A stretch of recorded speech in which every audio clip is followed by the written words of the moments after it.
This is Sumter, South Carolina. My name is Arthur Wilder, Jr. I grew up on Mason Croft Drive, a block away from Glendale Court, Haynesworth Street, and the Edmunds High School. I played football in a sand lot next door to Dr. Stoddard's house on Hazel Street. Dr. Stoddard was the superintendent of School District 2 for Sumter County. Behind my house was a drainage ditch that ran through a low area across Attorney George Shore's property from Glendale Court and Purdy Street over to Wynn Street and on to Shot Pouch Creek. The ditch was filled with white sand that washed out of the Glendale Court area. I am now 73 years old. Until a few years ago, I did not realize that the white sand was evidence of an ancient catastrophe that destroyed the North American continent. Most people in Sumter, South Carolina aren't aware that they are living on top of the clues to a geological mystery that could teach the people of our planet how to survive a future catastrophe that is very likely just around the corner. My childhood neighborhood was filled with the evidence of the Carolina Bays. Like most people, I was unaware of them and didn't realize how the sand rim in front of my house of Mason Croft Drive fit into any topographical picture. But LiDAR imagery has changed all of that. My father flew airplanes recreationally, and he used the Carolina Bays for navigational purposes. He told me that they were elliptical in shape and all pointed to the same direction at our latitude. Before GPS, they were essential for pilots to use as navigational landmarks. He told me that the Savannah Plaza was a Carolina Bay. But actually, Sumter County is in the center of a Carolina Bay ejecta field containing thousands of elliptical bays and sand rims. Bays are so named because of the Carolina Bay trees that tend to be found in them, but they do all tend to hold water. There are secondary impacts from ejecta thrown out from primary impacts from a comet which broke into several pieces and impacted the Great Lakes areas. The ejecta was thrown out into ballistic trajectories which went out of the atmosphere traveling at about 100 miles a minute and then re-entered the Earth's atmosphere heating up to several thousand degrees. Peripheries were distilled and splattered out like snow cones, tattooing themselves into the surface. Surrounding the impacts are bow waves like a ship moving through a heavier medium, and ice that contained glacier till. The top geological layers of Michigan and Wisconsin, and cubic miles of hydration due to the overlying ice sheets that were blown away. Two of the primary impacts were in Wisconsin and Michigan. These areas were covered by the Laurentide ice sheet, and a third impact occurred along the border of the states of Ohio and West Virginia, which ejecta consists primarily of sand. These bays are also known as Pocosons, Grady Ponds, Nebraska Rainwater Basins, Delmarva Basins, and La Playa Lakes out west. The ice sheets were miles thick, and the ejecta contained a horrific amount of water and sublimated ice, creating a flood all along the eastern seaboard. Because of sidereal speed differential at latitude, the ejecta traveling to the east was headed in the same direction that the Earth was turning. This created overlapping secondary impacts, daisy chaining into new drainage patterns, streams, and rivers. Ejecta headed to the west tended to separate into distinct impacts, elongated because of sidereal speed added to the direction of the trajectories.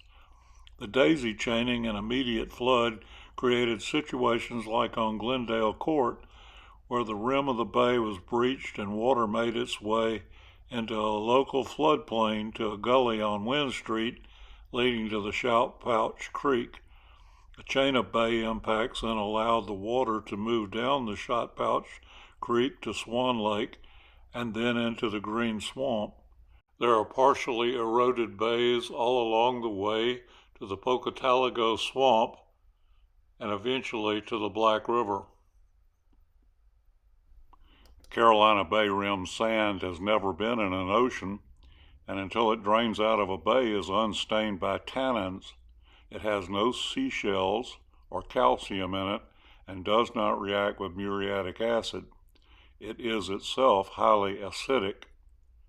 The quartz crystals contained in the sand have been pulverized to a point where a glacier flour or powder will dissolve in fresh water and rise to the surface of a bay rim, leaving a white outline even after a farmer plows the field.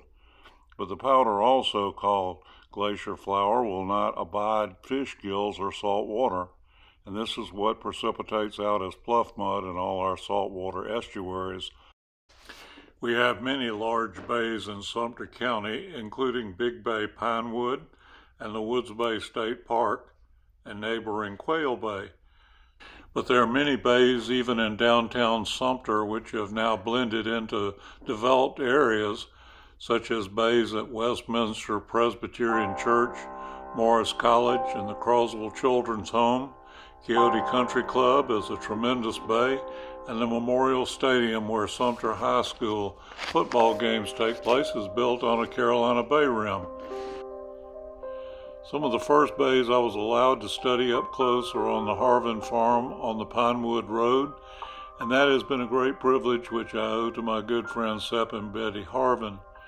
The LiDAR imagery from those bays is worthy of months of study because they reveal the order of the impacts, bearing of the trajectories, and much about the composition of the native soil surrounding the bays, which can be determined from the core samples. A good part of the debate over how the bays have been formed can be determined not only by core samples, but by so many bays that have been trenched and the sand deposits in the rims, and these have been excavated, and the sand surrounding the secondary bay impacts has now been pretty well established. Sand deposits that go down to 20 feet surrounding a bay and compress sand under the bays with no sand in surrounding areas away from the bay pretty well negate viscous relaxation, overturned flaps, and aeolian wind-blown beaches, especially the fact that there are cladonia spores and pear cactus contained in bay sands across 3 states. The sand itself is part of the ejecta that came in with the bay. It was distilled on re-entry, heated up to several thousand degrees, and sterilized of everything except spores contained in the ice and pieces of pear cactus which survived the journey from Canada. The time of flight and different primary points of origin give rise to small variations in the bay bearings, but it is possible to calculate the source of each bay based on the vectors which created the bay. When highways were first being developed, earth-moving equipment was not as available as it is today, and older highways tended to be put on the sand rims around the Carolina bays.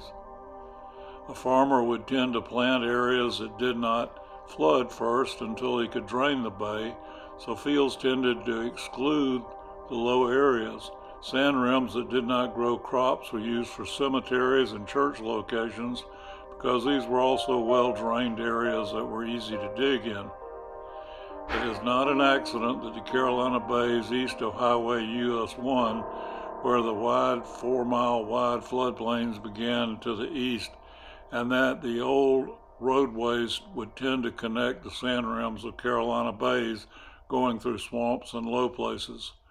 If you look for a gentle curve with a low area to the inside of the curve in a cemetery or a church, you likely have found a Carolina bay. There are bays in Maysville, Cane Savannah, the Lakewood Industrial Park area, Stateburg, the eastern part of the county towards Manning, Wedgefield, and one owned by the city of Sumter on Stamuli Stock Road. Pitts Bay has been recently turned into another residential development. The patterns from Ghost Bays to the bays 5 miles across all follow the same imperatives established by sidereal speed, flight times, the great circle bearings, and the mathematics of ballistics and artillery crater analysis. But soon, there will be no bays left to study because of the development. The energy required to make just one small, shallow Carolina Bay is equivalent to a Hiroshima bomb. To excavate an area the size of the Michigan Basin would require more than every nuclear arsenal on our entire planet. Before the evidence of this disaster is totally gone, we need to understand how it happened so that we can survive the next one.